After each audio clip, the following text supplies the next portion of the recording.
are you doing, Abdul Muttalib? How are you doing? I'm fine. So it is confirmed. It was announced earlier by Romano today that Xabi Alonso will be taking over from Carlo Ancelotti. You guys have succeeded in chasing. You guys have succeeded in chasing. What was it called? Ancelotti away. Congratulations. Xabi Alonso is coming. Yeah. And according to Romano, they said he will be. Say, Are you with me? yes, yes. I said, according to Romano, they said he'll be presented as new Real Madrid head coach tomorrow. New head coach tomorrow. And the contract is valid until June 2028. That's 3 years. Yes. Yeah. What do you have to 3 say years about, contract. what do you have to say about it? Yeah, this it's been a long time coming. Right from the start, from last year when I think is it Man City, yeah, Man City and Liverpool came calling to Xabi Alonso. He told them explicitly that is that he will not leave by Liverpool. So, and there were rumors then that he's waiting for Madrid. Okay. Since from last season. If he had said yes to Liverpool, they wouldn't have brought in a slot to Liverpool. It would have been him as the head coach of Liverpool. So right from that time, I knew that. And if Madrid had not called him this time around, he would have stayed another season in Bayern Leverkusen, waiting for next season, for him to come to Madrid, because he has stated it so many times that he wants to coach Real Madrid after his Bayern Leverkusen era. So, and another thing in the aspect of Ancelotti is the fact that, I've always said this thing time and again, whether it's for player or for coach. I've always said this thing that players or managers or people in general should know when it's time for them to go. When it's time for you to go, you should just find a way and just leave. And I always look at a practical, a crucial example is Tony Cruz leaving Madrid.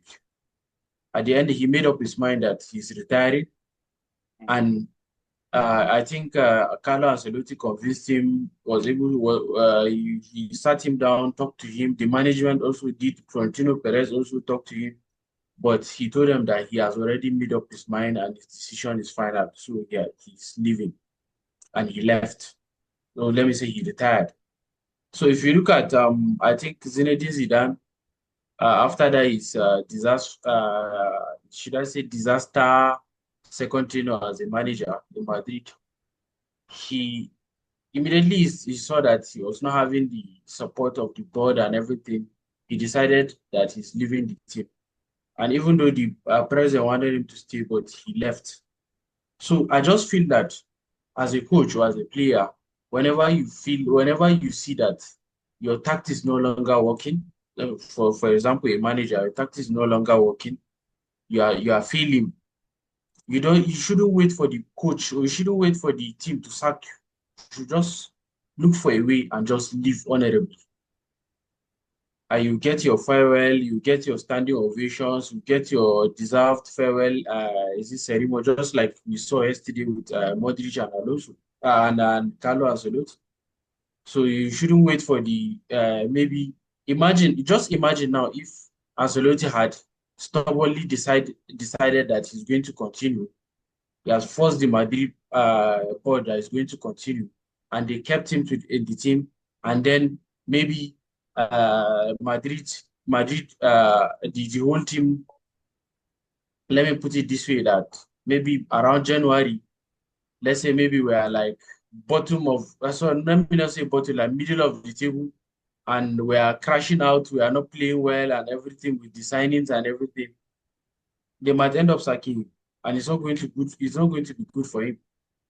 So that's why I've always said that whenever you see that your tactics is not working, your what do you call it? Your plan for the team is no longer feasible, it's no longer working.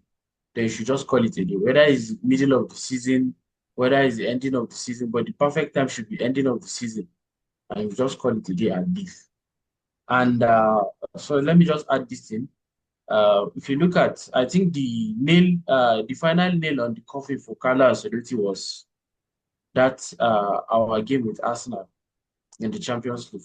That was what, you know, before the management used to have this feeling that whenever, that there were so many times that there are rumors of they are going to sack him or he's going to leave at the end of because of the woeful season and everything. But the final nail on the coffin was after that Arsenal, when Arsenal eliminated us, they won us home and away. That was the final nail on the coffin for him. After that game, there was no coming back for him. Even if he had won the Copa del Rey and what do you call it? So are you saying that as a Real Madrid coach, your yardstick of you surviving is the Champions League? No, it's not Champions League exactly, but Madrid so far, as we've all seen, Madrid is a kind of club that's hold the Champions League with high esteem. Even if you don't win anything, let's say for example you crash out in the La Liga, you're not performing well in the La Liga and Cup and Kings Cup. Kings Cup is one of the least trophies that Madrid fans and everything don't normally put their heads on. So what at least you should be able to win the Champions League at maximum the Champions League, at least the league, at minimum the league. That is just the yardstick in Madrid. If you can win both, fine. If you can win the Champions League and the Copa del Rey, fine. If you can win, at least just get, even if you cannot get the Champions League, then the league. But the Champions League is very, very important, as we've seen over the years. So, and again, not just winning the Champions League, even if you are not able to win it, the way or the kind of way, how do I say this thing? The way that Arsenal The mode, let me the mode of you or the way by which you play in the Champions League or you crash out in the Champions League matters. Let's say, for example, let's change places, Madrid and Barca.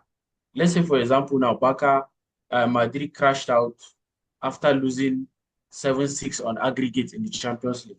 I don't think it's going to be a problem for Carlo Ancelotti.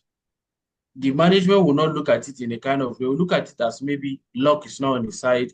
That's why he was not able to win. You understand? I don't know if you get what I'm saying. I guess. But in a situation whereby you crash out in first leg 3-0 and the second leg 2-1, after and the second leg, after all the hype, the remontada vibes, the everything, the closing of stadium, the everything, it ended up that you still went ahead to still lose that second leg. So it wasn't good. It wasn't looking good for him entirely. It wasn't looking good for him entirely. And I think after the match, there were some players that there was this talk of some players, some high, their names were not mentioned actually, but they said so some players had to like talk to Florentino Perez personally that something need to change, especially from the coaching crew, that something need to change. And I think that's the effect of what we are seeing now. So players have more power than the coach at Real Madrid. Why is football becoming like it's not about having power? The decision, no, the decision has already been made. So what some of these players said was more like just, should I say, maybe just add a spices to the food that is already done. So I think that's just it, and it's just rumor. So there's tendency that it not even happen. But you know that Real Madrid is a team that the philosophy is built on 4-3-3. 4-3-3, 4-3-3, 4-3-3. Real Madrid, I don't think the coach decides who Real Madrid should sign. Instead, I think it's the other way around. Real Madrid signs players for the coach. But Alonso is someone that everybody knows plays 3 at the back. Yeah, he could be an adaptive, he could be a coach that adapts to situations, but we all know that he plays 3 at the back. So Real Madrid now playing 3 at the back because this is something he played for like 3 seasons. So Real Madrid now playing three at the back. Do you see that happening? Or do you see him playing the 4-3-3? I know that he can adapt, but do you see Real Madrid playing three at the back? And if he plays if he's going to play three at the back, how do you see the setup? Who do you think will play at the three? Who do you think will be the three defenders at the back and all those things? So let me know. Let me know if you feel he's going to play the three at the back or he's going to switch his tactics to 4-3-3. Because everybody knows that Real Madrid plays. Okay, and I think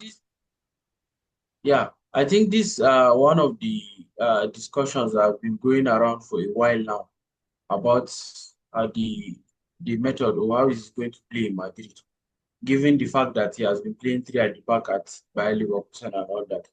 But maybe I should just take you back to some moments ago where he made, I think some months ago, something like that, he made some comments.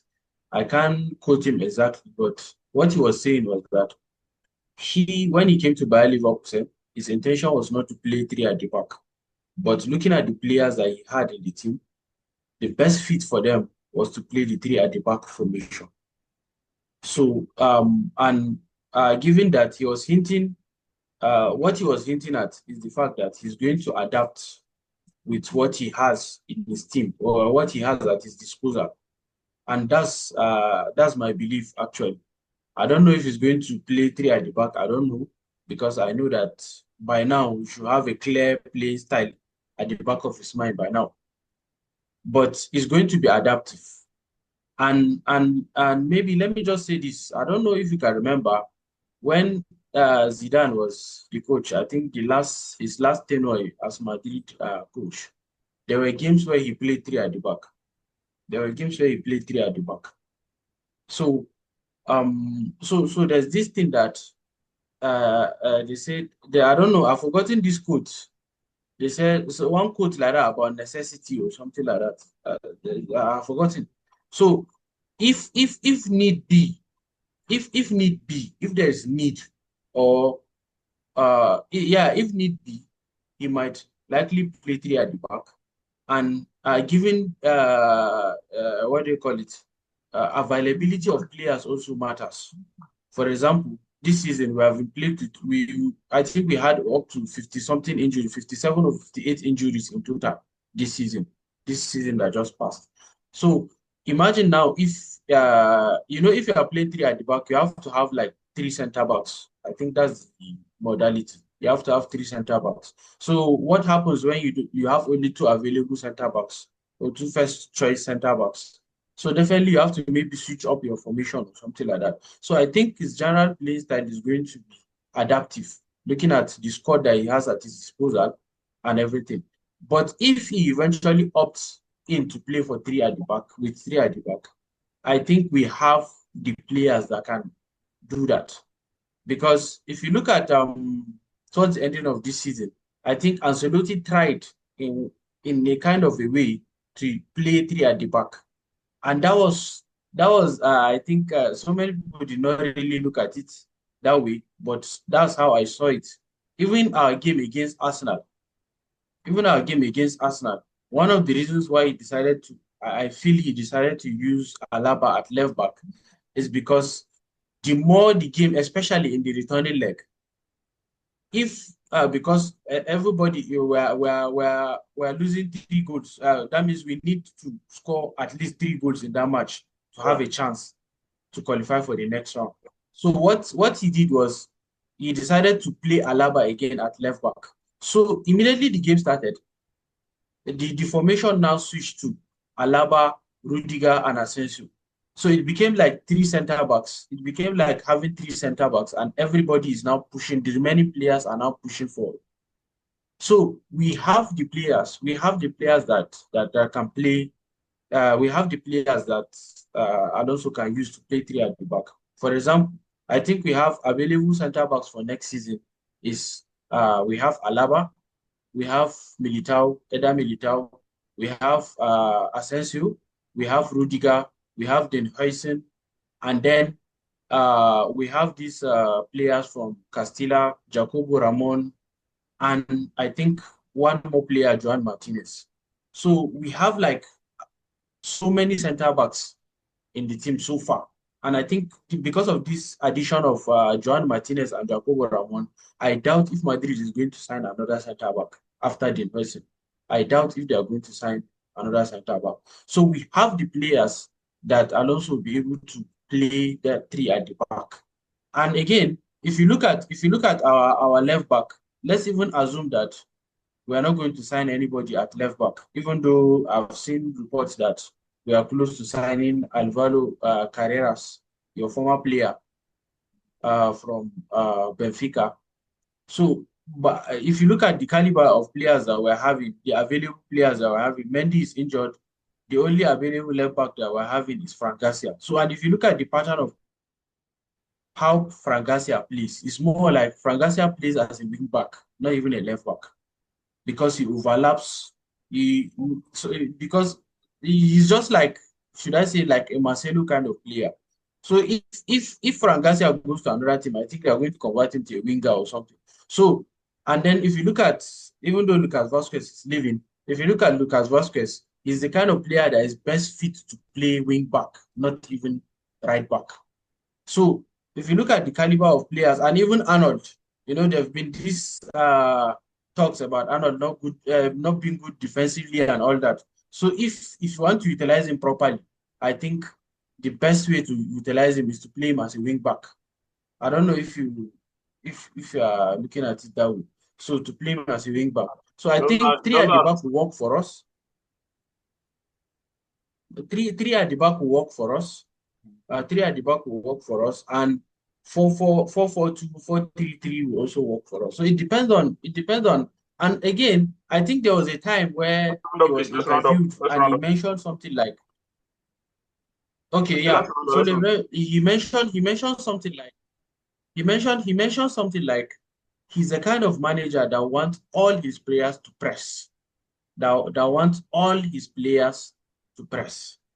Like he doesn't want anybody to just stay without doing anything off the ball. When you are not with the ball, you are expected to be doing something. Especially, and I think he laid emphasis on the wingers, that the wingers will also join in and press. So I think we're going to see another new Real Madrid for next season. Starting from this Club World Cup, we're going to see what he's capable of doing. But I'm optimistic. Just like when Zidane came, so many people want to attribute Xabi Alonso, that the talks around the internet is that he doesn't have the required experience. Madrid is a pressure team, that he might not make it in Madrid and all that. I refuse to agree to that, because if you look at when Zidane came to Madrid, Zidane didn't have the experience that Alonso has when he came to Madrid, when he took over the coaching job in Madrid. But he was able to win three Champions League in a row. Not even talking about domestic leagues and everything that he won during this time. So I feel that this is going to be a step up for him, and he's going to prove his doubters wrong. That's just the way I look at it. All right, Hamisu, thank you very much for joining me. Wish Alonso the best of luck. Let's see how he performs. We are going to be talking from time to time Yeah. about Xabi Alonso. All right, thank you very much for joining me. All right, now. Thank you.